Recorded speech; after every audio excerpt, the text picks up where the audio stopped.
Okay, so I have one article for you, and this is from Q News, and it seems like it's good news. First trial under Uganda's Kill the Gays law collapses. So that right there is good news, but let's get into the article. Oops. Let me make it bigger so I can read it without, you seeing me way too close. According, Uganda has thrown out a case where a person was being tried under the country's controversial 2023 Anti-Homosexuality Act for the first time. The law was dubbed the Kill the Gays Bill in the lead up to its passing, as it includes the death penalty for acts of aggravated homosexuality. Again, whatever the hell that means.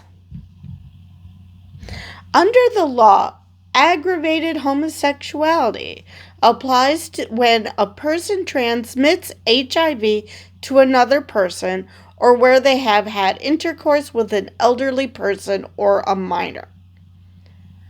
Okay, now two things. First off, obviously, if you're knowingly transmitting STD to anyone else, I'm okay. Now, people who've watched my channel, who followed my channel, know that I am vehemently anti-death penalty. But if there is actual evidence beyond a shadow of a doubt, I'm not going to cry if someone infects another person with HIV. Which, fun fact, I'm going to go out on a limb and say that HIV is not the only STD that gay people can catch. Just like straight people can get it. But anyway, so I'm still anti-death penalty, but I'm not going to go to bat for someone who knowingly transmits an STD to someone else. Because depending on what it is, people can now live with HIV now thanks to PrEP. So that's a thing, but I don't know how available that those drugs are in Uganda. So, yeah. Obviously, if you're knowingly transmitting a death sentence, then absolutely. But having intercourse with an elderly person, I'm sorry, do you think that elderly people are drooling idiots who are incapable of knowing who they're having sex with? What? And I'm not even talking death penalty here. I'm just talking, what the hell, even if that was considered a jailable offense. Still,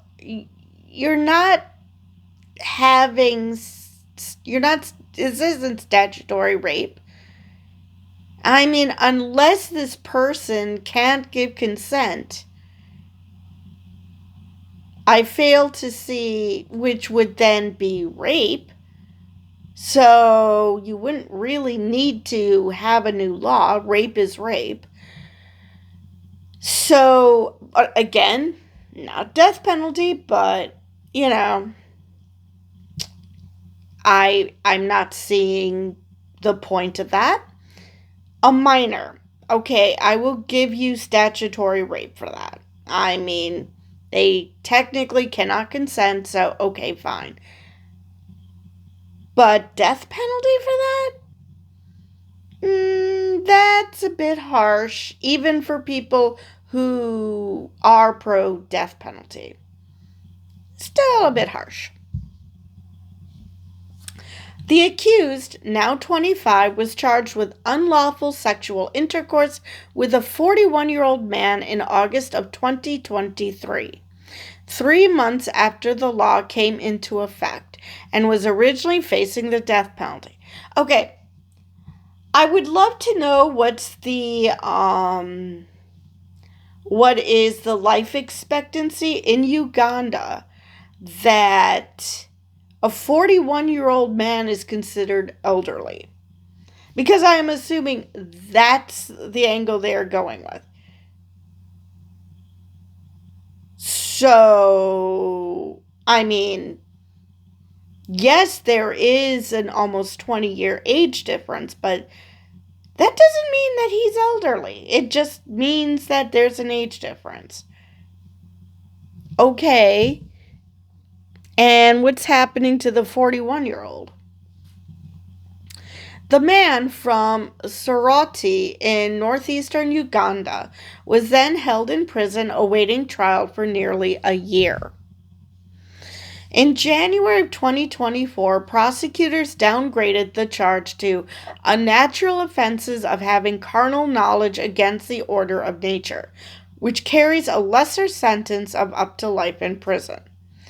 So I guess the prosecutors already realized that, yeah, nobody's going to believe that this is a death penalty offense. Okay. Still not great. Better than the death penalty, and the fact that it's the prosecutors who decided this, kudos to them. Still fucked up, but the proceedings then dragged on for 2 more years. However, on Monday, the judge that was hearing the case declared that the accused was mentally unfit for the trial to proceed. Huh. That's interesting. So, was he always mentally unfit? Or did this whole process just screw him up? The man's lawyer, Douglas Mawadri, told AFP that his client was mentally unstable and does not understand the trial process and was suffering from schizophrenia and psychosis brought on by the long time he had spent in detention. Called it. I hate that I called it, but yeah. Yeah, unfortunately, they ruined this man's life no matter what happens at this point. Whether he is found guilty or not, they ruined this man's life. Because he went through so much stress that it brought on mental illness. Now, would this have happened to him eventually if he wasn't put in prison? Possibly. But, that still doesn't help the fact that we don't know. Yes, he's obviously genetically predisposed because you don't just get mentally ill depending on the conditions in the jail. Because I'm pretty sure they could do things to you that would bring on psychosis. However, it's also possible he would have eventually developed it outside of prison. That does not absolve them of anything.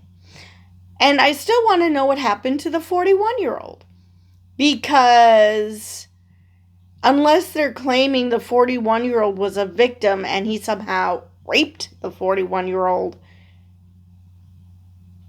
what's happening to them? The law was widely criticized by the international community when it was passed, including by the Australian government. Australia is deeply troubled by Uganda's anti-homosexuality bill, Foreign Minister Penny Wong said in May of 2023. It is a shocking reversal of human rights, a grave threat to lives, and risks decades of health and development progress. Australia stands with the people of Uganda, including the LGBTQIA plus community. 3 top health groups, UNAIDS, the Global Fund, and U.S. President's Emergency Plan for AIDS Relief, or PEPFAR, said Uganda's progress on tackling HIV was in grave jeopardy because of the bill. I'm going to say that that was before the Trump administration. The stigma and discrimination of the laws have already led to reduced access to prevention as well as treatment services, they said. Which, well, yeah. I mean, if you're afraid that you're going to, be sent to jail for, obviously the only people who get HIV happen to be gay. And yes, that was sarcasm.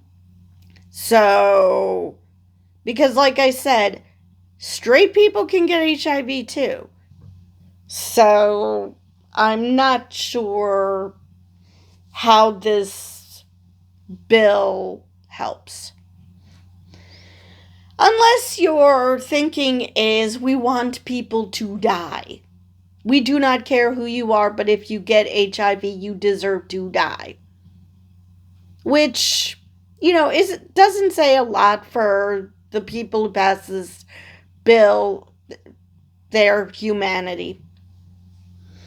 Okay, in response to the bill, the World Bank suspended funding to Uganda for 2 years before resurrecting it last year. Why did they resume it?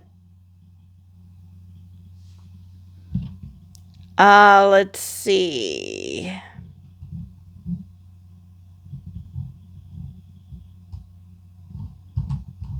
So that is the end of that article.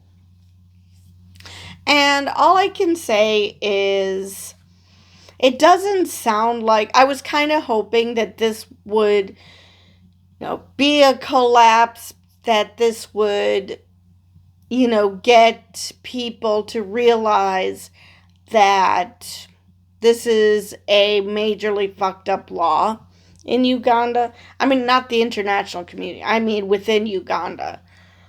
And maybe it still will. And like I said, what happened to the 41-year-old? Nobody mentions whether he has a trial, what's going on with him. All we know is about the now 25-year-old, and his life is over. The life he had before, I mean.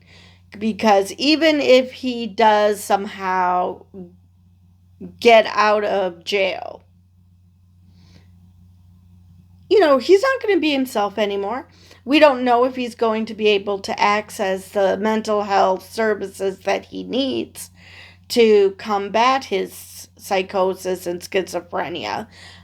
We don't know. I don't know the health system well enough in Uganda to know whether he will be able to get that help, or how badly his schizophrenia is. Is he a violent schizophrenic or not? So much of this is so messed up, all because he was with an older man who, like I said, we don't know. We don't know what happened to him. I mean, did he try to save himself by turning on this kid? Did he, play victim? Or have we just not heard what's going on with him? But anyway, that is all I have. I was hoping this was a good news article because the trial collapsed. But no, it really wasn't good news. I mean, it's great that the trial collapsed, but not for the reasons that it should have collapsed. So, yeah, at least one life is ruined thanks to this ruling in ways that the people who passed this law probably didn't consider and most likely don't care. Because if you are going to make a law like this, you're basically saying that the best that you people are a disease in our country, and so the best way to combat the disease is to kill you off. So they probably have absolutely no compassion for this kid, whether the trial was able to continue or now that he has a mental illness. They probably couldn't care less. Which is a shame, but they're at least telling us who they are. They're telling us they are horrible, horrible people. But, unfortunately, the way the world is going, there's a lot of those. But anyway, that is all I have for this video. And with that, I will see you guys in the next one.